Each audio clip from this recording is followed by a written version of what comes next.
And we're back. What's up, everybody? Benja Welldone coming at you live on this very beautiful March the 30th at 5:42 in the morning. How are you doing? So, time travel. You know what? I truly believe that time travel could be true or not. And here's what I'm saying.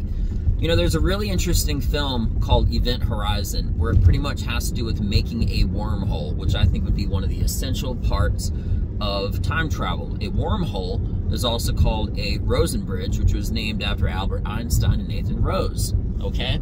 The idea of what is the shortest point between two objects is traditionally a cross, but a wormhole means that we're going to take point A and point B and we're going to bring them together, coming out on the other side. It's fascinating. It really is, right? That little example I gave, by the way, is in a great film, Event Horizon, where they explain this, and it's a horror film, where basically they, there's a ship that goes missing for like 50 years or whatever, and out of nowhere, it appears again, and it's sending an SOS signal. And I'm not going to get into it, but it's freaking amazing. I'm going to go see it again tonight. It's amazing. You've got to see it. It's called Event Horizon. But it has to do with, that's actually teleportation and stuff, but I believe that that would be an essential part of time travel. Now, backstepping just a little bit. Just a little bit. You know, I feel like the only way a time machine could exist, okay, would be if you had, if that machine was made. All right, this being complex and trying to make it simple, I'm going to say it like this. If you built a time machine based off of elements, okay, of this current time, metal, aluminum, trees, water, whatever you would have to need to make a time machine, I don't believe it would work. And the reason why is because you're essentially trying to make a machine that has to go in the exact way that when you travel, it's a measured distance. If from one point to another, right? You're using it with elements that are trapped in this time.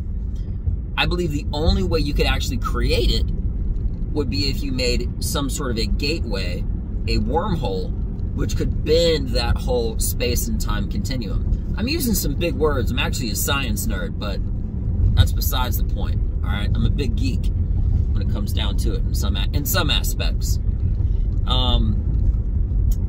So that's what's so interesting about this film, and that's what I think is interesting about time travel. I don't think it would be possible unless you had this wormhole. The crazier thing about it is that they actually have this machine that they made in Europe, where they're essentially making black holes and smashing atoms together every single day. And they're studying what it is inside called, that's actually happening in the scientific elements and stuff like that. It's like this 20-mile large, and I'm paraphrasing, and if I use technical terms, it's just going to sound worse, right? But it's basically like this 20-mile, oh, look at that, go. Sorry about that.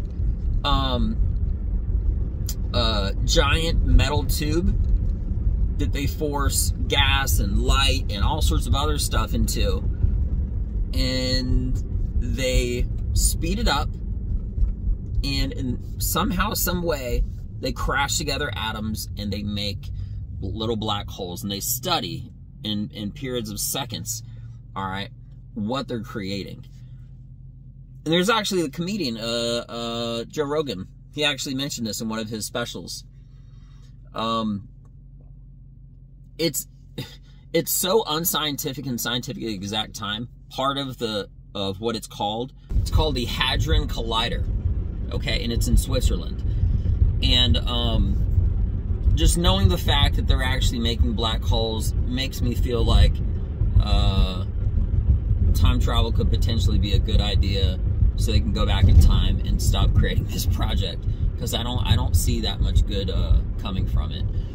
Now, just to get into one more quick thing as far as wormholes go, all right, also known as a Rosen bridge.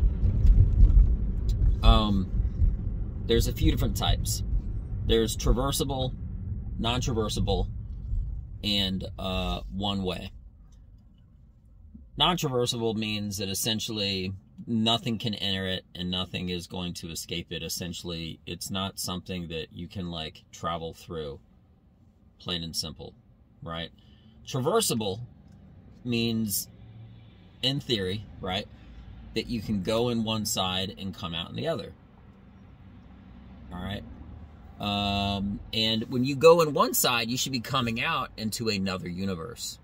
That's the crazy thing about it, right? And the one way means, you know, you can go one way, but you can't come back, which sounds even crazier. Imagine entering a doorway in your house, and after you entered it, you're in not a different room, if you're in a different house. And you don't have a way of getting back into your house. You don't have a clue whose house you're in or nothing really, whatever. None of it makes sense. That's how crazy all this stuff is. So I really wanted to talk about it, and that's my rant, and I hope you enjoyed it. Maybe just go see that film Event Horizon, because it's so amazing. It's so good. It's so good. All right, guys. You have the best day ever. I'm Benja Welldone. Check me out. Get your freaky science on. Peace.